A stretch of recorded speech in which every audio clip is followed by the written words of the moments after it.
How to fix Instagram filters not working on Android or iOS phone. Hello guys, in today's video I'm gonna show you how to fix Instagram filters not working on Android or iOS phone. First, open App Store or Play Store, and here just type Instagram and make sure your Instagram is updated.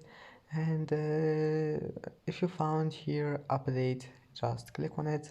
Now let's move to the next step. If that doesn't fix your problem, restart your phone, turn off your Wi-Fi and turn it on again.